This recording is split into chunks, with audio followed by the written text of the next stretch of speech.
Boys, check this out. Oh.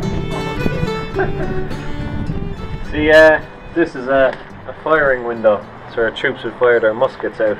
Back in medieval times, the sniper's weapon of the day was the crossbow. And the crossbow, it was so powerful, so taut that you'd have to put it down, and there's a metal loop that you put your foot into, and you kind of pull up the cord for the crossbow. And apparently the Pope at the time was like wanting to ban the use of the crossbow because it was taking out too many armoured soldiers. Knights who were like,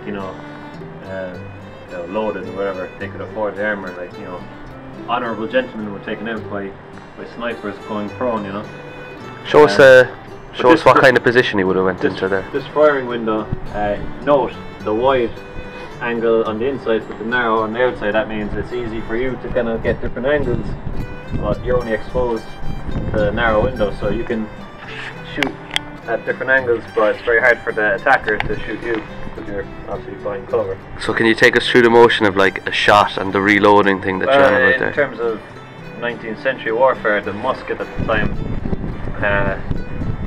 I think, so you're after firing a shot, so to reload you'd have to get your ramrod out, and then it's wet it, put it down the musket tube to wash out any embers left, because you don't want to put in fresh gunpowder and that explodes prematurely.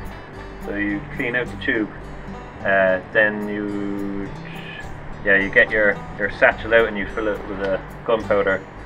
Then you put like a little bit of cardboard, I think, down just to hold the gunpowder in place. Then you get your lead musket ball. And apparently in Wicklow there was a big mine in the Wicklow Mountains for lead, for the musket balls against the French for the war at the time. Put your musket ball in, and I think maybe another bit of cardboard just hold that in place. I think then, in terms of the trigger, it's like a flint wheel. So you cock it back, there's a bit of flint, and you pour a little bit of gunpowder in, and that gunpowder kind of has a trail down to the main shot of gunpowder beneath. And so you'd aim and then fire, and then the friction of the flint would cause a spark that would travel down into the main chamber and shoot your musket. So on average, apparently back in the day, like, the French outnumbered the English or whatever, but the English were masters of I suppose artillery and I suppose infantrymanship. The English could fire off maybe 3 shots a minute. I think the French took longer. That's how Nelson won at Trafalgar. The Brits could offload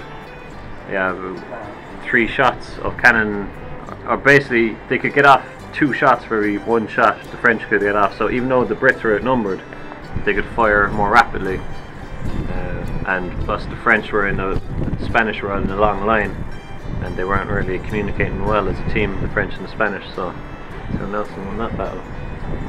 Crumb out.